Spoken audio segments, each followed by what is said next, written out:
Bienvenida o bienvenido a esta exploración. Hoy nos metemos con un tema, crucial y complicado en cuidados intensivos, la neumonía asociada al ventilador, la NAV. Eso es. Tenemos como guía un artículo de revisión muy completo que intenta ver por qué. ¿Por qué esta infección es tan difícil de diagnosticar y de manejar? Exacto. Hablamos de pacientes que llevan más de 48 horas con ventilador, ¿verdad? Justo. Y es un problema grande, ¿eh? Afecta a un porcentaje importante de pacientes en UCI. Las cifras varían, claro, pero pueden ser hasta un 20, un 36%. Es muchísimo. Sí. De hecho, es la infección que más se coge en el hospital, en la UCI, la más frecuente ahí. Y el impacto va más allá de cuánta gente la tiene, ¿no? Totalmente. Alarga la estancia en la UCI y en el hospital en general. A veces, pues mira, entre 4 y 9 días más de media. Eso tiene que costar un dineral. Una barbaridad. Madre mía. Y lo peor, claro, es que se asocia a una mortalidad alta. Aunque bueno, aquí es difícil saber cuánto es por la NAV y cuánto por lo grave que ya estaba el paciente antes. Claro, separar eso es complicado. Muy complicado. Las cifras que se dan bailan muchísimo, desde un 24 hasta un 76%. ¡Qué barbaridad! Y además, leí algo que me impactó. Es responsable de casi la mitad de los antibióticos que se usan en la UCI. Correcto, casi la mitad. Y eso, claro, echa leña al fuego del problema de las bacterias multiresistentes, las BMR. Un círculo vicioso. Pues nuestra idea hoy es intentar entender por qué la NAV es tan, escurridiza y por qué diagnosticarla es un rompecabezas. Vamos a ver qué nos dice la fuente. Perfecto. Pues empecemos por cómo se origina. Lo irónico es que el principal factor de riesgo es el propio tubo que usamos para ayudar a respirar, el tubo endotraqueal, el TET. Es como la puerta de entrada principal, ¿no? Exactamente. Es una vía directa para los microbios hacia los pulmones, un sitio que debería estar estéril, o casi. Pero el tubo lleva un globito, un manguito que se infla para sellar, ¿no? Sí, intenta sellar la tráquea, pero no es un sello perfecto al 100%. Siempre hay pequeñas fugas. Y por ahí se cuela. Se cuelan microaspiraciones, pequeñas cantidades de secreciones que se acumulan justo encima de ese manguito. ¿Secreciones de dónde? Pues de la boca, de la nariz, a veces del estómago si hay reflujo. Y son aspiraciones silenciosas, el paciente no tose necesariamente. Vale. Además, el propio tubo es un cuerpo extraño. Irrita la tráquea, dificulta que el paciente tosa bien y paraliza los pequeños cilios que limpian las vías respiratorias. Ese sistema de limpieza natural, el aclaramiento mucociliar, se fastidia. Entiendo. Y si encima el paciente está sedado o paralizado, peor aún. Claro, porque sus reflejos de defensa, como la tos, están aún más disminuidos. Todo suma para que las defensas naturales bajen. Y luego está eso que llaman el biofilm. Leí que se forma en casi todos los tubos, a veces en cuestión de horas. Exacto. En un 95% de los tubos, más o menos. Es como una capa pegajosa, una comunidad de bacterias que se adhiere a la superficie interna del tubo. Y eso actúa como una fuente continua de bichos. Exacto, un reservorio. Pueden desprenderse trocitos de ese biofilm, por ejemplo al aspirar secreciones o con la propia ventilación, y bajan directos al pulmón. Así que, cuantos más días con el tubo, más riesgo de que se forme y de que cause problemas. Lógico, sí. El tiempo es un factor clave. ¿Y quiénes suelen ser los culpables? ¿Qué bacterias encontramos más a menudo en la NAV? Pues la lista es variada. Suelen dominar las bacterias gram negativas. Hablamos de Klebsiella, Pseudomonas aeruginosa, E. coli y otras parecidas de la familia Enterobacteriaceae. ¿Y gram positivas? También. Staphylococcus aureus es muy común, incluida la cepa resistente a meticilina, el SARM, y a veces Enterococcus. Y no es raro que haya más de una a la vez, que sea polimicrobiana. El artículo mencionaba una distinción que se hacía antes entre NAV temprana y tardía, los primeros 4 días frente a después de 4 días. Sí, era una clasificación clásica. Se pensaba que la temprana era por bacterias más sensibles a los antibióticos habituales, y la tardía por las multiresistentes, las BMR, y por eso tenía peor pronóstico. ¿Pero eso sigue siendo tan así? Pues parece que no es una regla tan fija. La revisión comenta estudios nuevos que sugieren que hay otros factores más importantes que solo los días. ¿Cómo cuáles? Pues si el paciente ya había recibido antibióticos antes de ingresar en la UCI o si tiene el sistema inmune deprimido. Esos factores pesan mucho. O sea que puedes tener una NAV por una bacteria resistente desde el segundo día si tienes esos factores de riesgo. Exacto. La historia previa del paciente y su estado inmune importan más que simplemente contar los días. Esa división temporal se está quedando un poco simple. ¿Entendido? O sea, mirar más allá del calendario. Justo. Y ojo, que no solo son bacterias. El artículo avisa que cada vez se ven más hongos implicados. Hongos. Sí. Por ejemplo, Cándida, que a menudo coloniza la vía aérea y parece que puede facilitar luego la infección bacteriana. O directamente Aspergillus, que puede causar NAB por hongos hasta en un 12% de los casos en algunas series, y se asocia a peor evolución. Vaya. Y también virus. Se habla de reactivaciones de virus como el citomegalovirus o el herpes simple. Pueden aparecer en pacientes con NAB bacteriana grave, a veces hasta en casi la mitad, y parece que empeoran el pronóstico general. Qué complicado. Y todo esto ocurre en un entorno, el pulmón, que antes pensábamos que era estéril, pero ya no, ¿verdad? El microbioma pulmonar. Exacto. Ahora sabemos que el pulmón sano tiene su propia comunidad de microbios, un equilibrio. Pero la enfermedad grave, la ventilación, los antibióticos, todo eso puede romper el equilibrio. Es la disbiosis que mencionan. Eso es, la disbiosis. Y ese desequilibrio puede hacer que ciertos patógenos crezcan más de la cuenta y acaben causando la NAU. Vale. Y ante esta invasión, ¿cómo responde nuestro cuerpo? Ahí entra el sistema inmune. Claro, la primera línea de defensa son los macrófagos alveolares, unas células inmunes que viven en los alveolos. ¿Qué hacen? Pues comen microbios, los fagocitan, y además lanzan señales de alarma. Liberan unas moléculas llamadas citoquinas, como la interleucina 1 beta o la interleucina 8. ¿Y esas señales para qué sirven? Para llamar a los refuerzos, los neutrófilos. Son otro tipo de glóbulo blanco como los soldados de infantería del sistema inmune. Ajá. Llegan muchísimos al pulmón para ayudar. También fagocitan bacterias, liberan sustancias tóxicas para matarlas y hacen una cosa muy curiosa. Tejen unas redes pegajosas. Las nets, ¿verdad?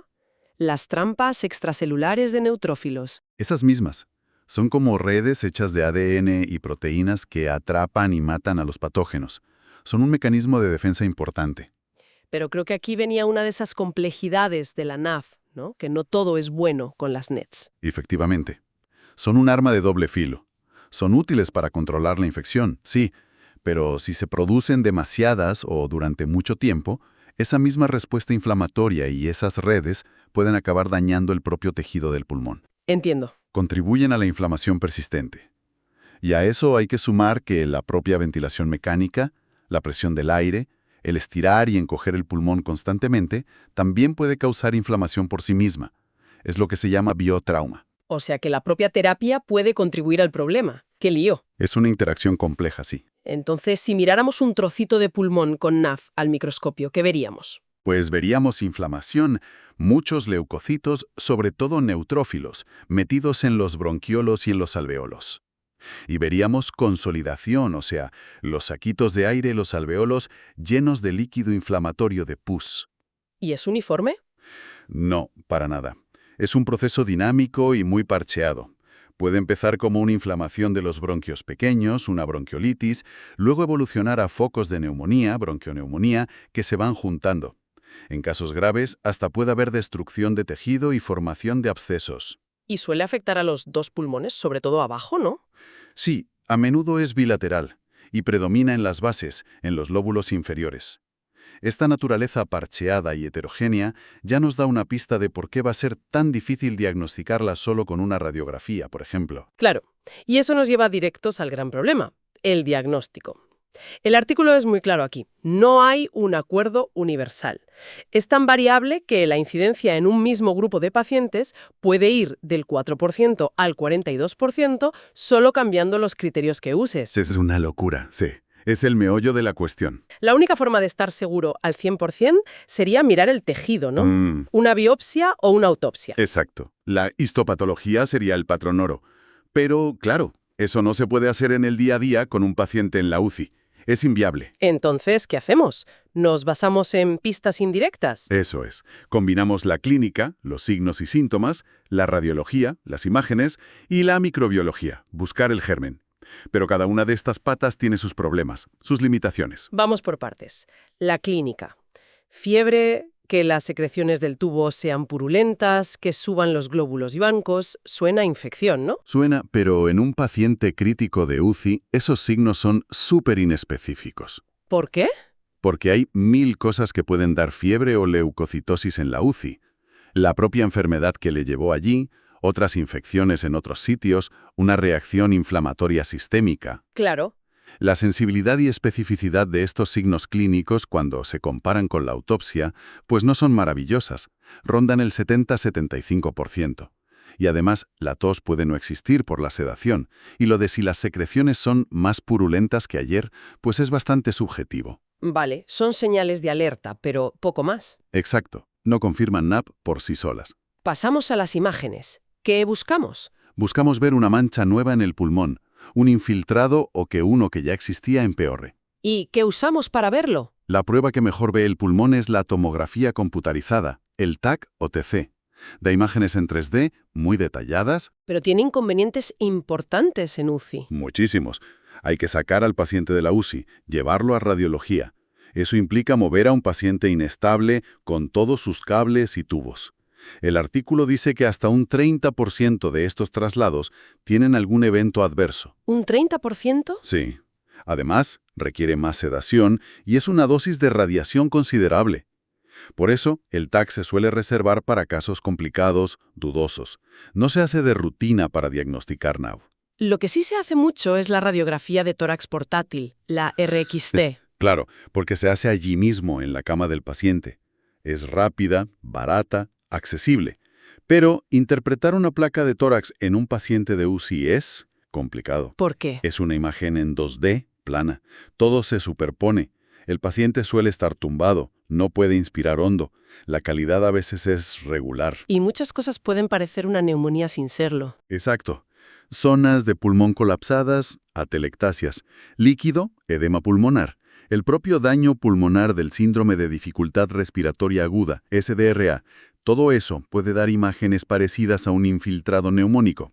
O sea que ve manchas, pero no sabe bien por qué son. Más o menos. Su especificidad es baja. Un estudio la cifraba en solo un 26%. Y muchas veces, lo que ves en la placa no se corresponde bien con lo que luego verías en un TAC si lo hicieras. Entonces, la placa sirve para seguir la evolución, pero para el diagnóstico inicial, justita. Eso es. Es útil como complemento, para ver cambios día a día. Pero fiarse solo de la placa para diagnosticar NAV es arriesgado. ¿Y la ecografía de pulmón? Se habla mucho de hacer ecos a pie de cama. La luz, Long Ultrasound. Sí, es una técnica que está ganando terreno. Es rápida, se hace allí mismo, no usa radiación. ¿Y ve bien la neumonía? Detecta bien las consolidaciones, sobre todo las que están pegadas a la pleura, a la pared del tórax. A veces las ve incluso antes que la radiografía. Suena bien. Sí, pero, de nuevo, el problema es la especificidad. Esas imágenes de consolidación no son exclusivas de la NAV. Otras cosas pueden darlas. O sea que ayuda, pero tampoco es la solución definitiva. Ayuda, sí. Combinada con la clínica, mejora un poco el rendimiento diagnóstico, pero todavía faltan estudios grandes que demuestren que usar la eco de forma rutinaria para diagnosticar NAV cambia de verdad los resultados importantes, que los pacientes mueran menos o necesiten menos días de antibióticos. Y por eso aún no está en las guías clínicas como herramienta estándar para NAV. Exacto. Se usa y es útil en manos expertas, pero aún no tiene esa validación fuerte para este diagnóstico en concreto. Confirmar que hay una infección y sobre todo saber qué bacteria o bacterias la están causando, para poder poner el antibiótico correcto. ¿Y cómo cogemos la muestra? Lo más fácil parece aspirar por el tubo, ¿no? ¿El aspirado endotraqueal, AET? Sí, el AET es lo más común, lo más sencillo y lo más seguro. Simplemente aspiras las secreciones que hay en el tubo endotraqueal. Pero me imagino el problema. Eso debe arrastrar bacterias de la boca, de la garganta, del propio tubo. Ese es exactamente el problema. Se contamina muy fácilmente con bacterias que simplemente están colonizando las vías aéreas superiores o el biofilm del tubo, pero que no son las que están causando la infección abajo, en el pulmón. Lo que puede llevar a falsos positivos. Poner antibióticos para una bacteria que en realidad no está haciendo daño. Correcto. O a usar un antibiótico de amplio espectro porque no está seguro de cuál es el verdadero culpable. La precisión diagnóstica de la AET es moderada. Los estudios que cita la revisión le dan sensibilidades y especificidades que rondan el 70-80%. No está mal, pero no es perfecta. Para intentar sacar una muestra más limpia, de abajo están las técnicas más invasivas. Sí, principalmente el lavado broncoalveolar LVA o el cepillo protegido CP. Estas se hacen metiendo un broncoscopio, un tubito con cámara, hasta las vías aéreas más pequeñas. Y ahí se recoge la muestra. En el LVA se inyecta suero y se aspira para lavar una zona del pulmón y recoger las células y microbios. Con el CPB se usa un cepillito protegido para raspar la pared de un bronquio distal. La idea es obtener una muestra más representativa del sitio de la infección. Suena más preciso, pero también más complicado y con más riesgos. Claro. Requiere un broncoscopio, personal entrenado que sepa hacerlo, que no siempre está disponible las 24 horas. Y tiene riesgos para el paciente. Puede bajarle el oxígeno durante el procedimiento, puede perderse presión del ventilador. ¿Hay alternativas menos invasivas que el broncoscopio? Sí, se menciona también el lavado broncoalveolar no dirigido o a ciegas, NBL o Minibel. Se hace metiendo un catéter fino por el tubo endotraqueal hasta donde llegue y se hace un pequeño lavado. Es más seguro que la broncoscopia y lo puede hacer más personal. Parece que su precisión es similar a la del LVA con broncoscopio. Vale, entonces tenemos el AET fácil pero sucio y las técnicas invasivas o semi-invasivas más limpias pero más complejas y con riesgos. La pregunta clave que plantea el artículo es, ¿compensa usar las técnicas invasivas? ¿Mejoran de verdad los resultados para el paciente? Y aquí viene una de las sorpresas, o quizá no tanto para los que trabajan en UCI. La evidencia acumulada, incluyendo metaanálisis importantes que se citan, dice que en general no. No. No se ha podido demostrar de forma consistente que decidir el tratamiento basándose en muestras de LVA o CPB mejore la supervivencia de los pacientes, ni que acorte los días de ventilador o la estancia en UCI si lo comparas con usar el simple AET. ¡Ostras! Eso es muy importante. Va un poco contra la lógica de cuanto más precisa la muestra, mejor trataré. Parece que en la práctica clínica global, esa ventaja teórica de la mayor especificidad de las muestras invasivas no se traduce en mejores resultados clínicos globales. Quizás porque el tratamiento antibiótico inicial se suele empezar antes de tener el resultado, basándose en la sospecha clínica y el AET. Tiene sentido. Por eso, muchas guías clínicas actuales, tanto europeas como americanas, recomiendan usar el AET como el método de elección para obtener la muestra microbiológica en la mayoría de los pacientes con sospecha de NAB. Entendido. Y una vez que tienes la muestra, sea AET o LVA, ¿importa cómo la procesas? ¿Eso de hacer cultivos cuantitativos o no? Ese es otro debate clásico. Los cultivos cuantitativos intentan contar el número de bacterias por mililitro de muestra. La idea es que si hay muchas bacterias, por encima de un umbral, es más probable que sea una infección real y no solo colonización. Suena lógico. Los cualitativos o semicuantitativos solo te dicen si la bacteria está presente o no, y como mucho, una estimación grosera de la cantidad. Pocas, moderadas, abundantes cruces. ¿Y qué es mejor? Pues, de nuevo, la lógica diría que los cuantitativos son mejores para distinguir infección de colonización y podrían ayudar a usar los antibióticos de forma más dirigida. Pero la evidencia de que usar cultivos cuantitativos mejore los resultados clínicos importantes, mortalidad, días de ventilador, es escasa o nula. Y además, son más laboriosos, más caros y tardan más en dar el resultado que los semicuantitativos. Así que, por pragmatismo, Muchas guías y expertos se inclinan por usar cultivos semicuantitativos de la AET. Son más rápidos, más sencillos, más baratos, y no parece que hacerlo cuantitativo aporte una ventaja clínica clara en la mayoría de los casos. vaya tela. Es que todo es un depende y un no está claro. Con este panorama tan gris, clínica poco fiable, imágenes limitadas, microbiología con sus peros, entiendo que se intentara buscar algo más objetivo, como una escala de puntos. El CEPIS, ¿no? Sí, el Clinical Pulmonary Infection Score. Fue un intento, ya hace años, de combinar varios parámetros en una única puntuación para intentar objetivar el diagnóstico. ¿Qué parámetros incluye? Incluye la temperatura, el recuento de leucocitos, el aspecto de las secreciones traqueales, si son purulentas o no, la oxigenación, la relación PaO2-FiO2, los hallazgos en la radiografía de tórax y el resultado del cultivo del aspirado traqueal.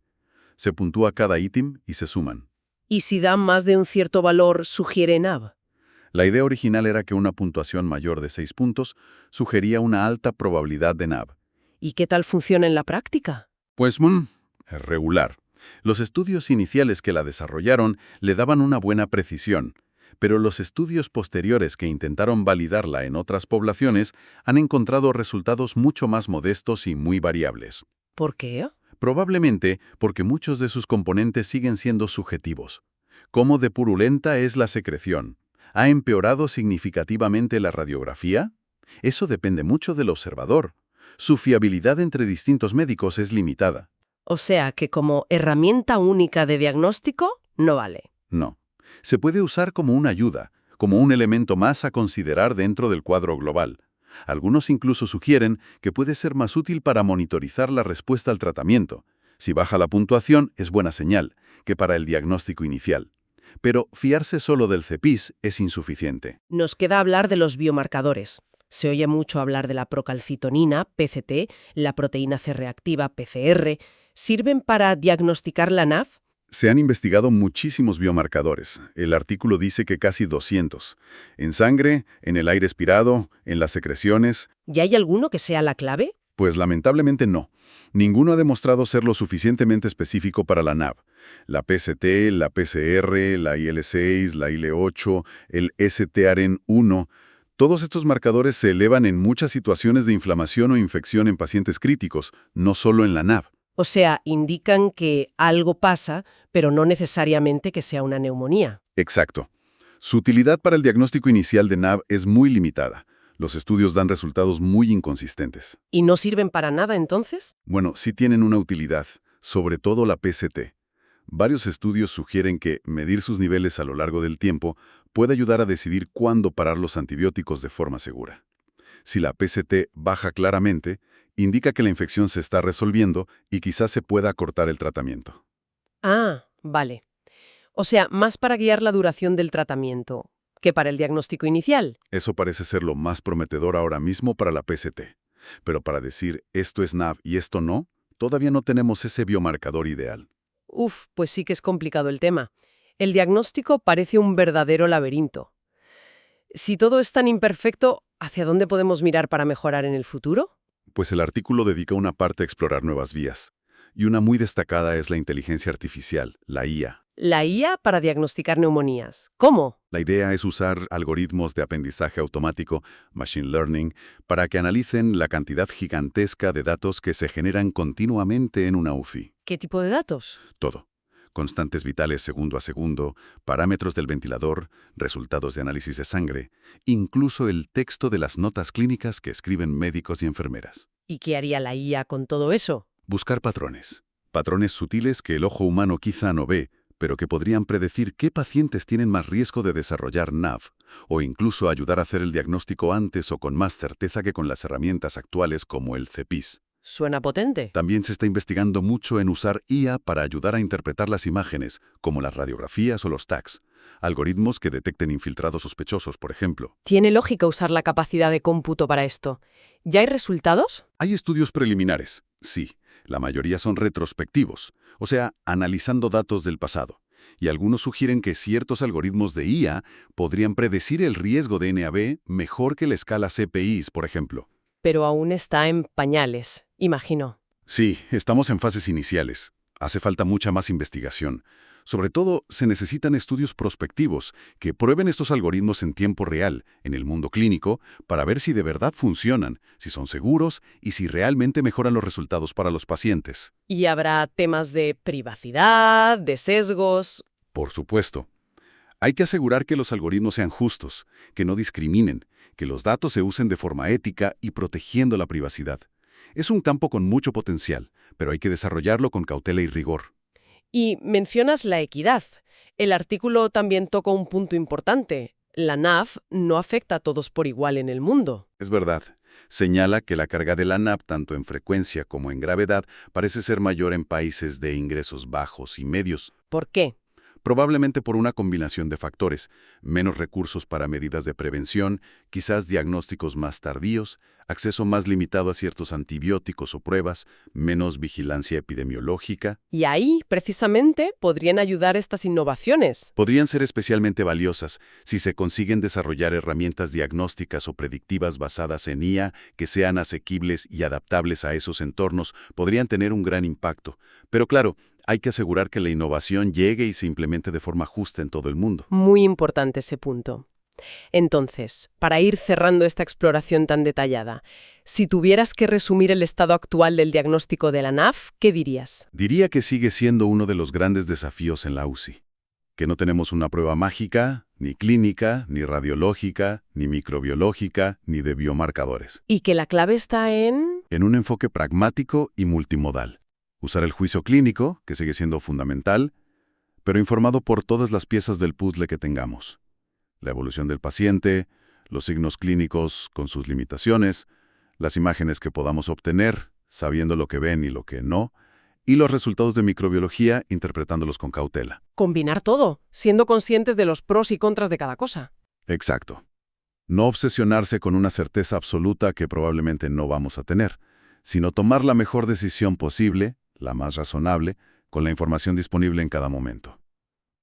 La propia revisión propone al final un algoritmo sencillo que intenta guiar un poco este proceso práctico. Parece que el futuro pasa por afinar los biomarcadores y desarrollar bien la IA, pero mientras tanto, toca navegar esta complejidad. La NAP nos recuerda constantemente lo difícil que es cuidar a los pacientes más graves y los límites que aún tienen nuestras herramientas diagnósticas. Y quizá, como reflexión final para quienes nos escuchan y se enfrentan a esto, esa tensión constante en la UCI, ¿no? Sospechas NAP, sabes que actuar tarde es malo, pero actuar sin estar seguro, con antibióticos, también tiene sus riesgos. Justo. ¿Cómo gestionas esa incertidumbre? Tienes que decidir, a menudo con información imperfecta. La NAP es un ejemplo perfecto de esa encrucijada diaria en la UCI. Y ahí el juicio clínico experto, bien informado pero humilde, consciente de lo que no sabe, sigue siendo la pieza clave.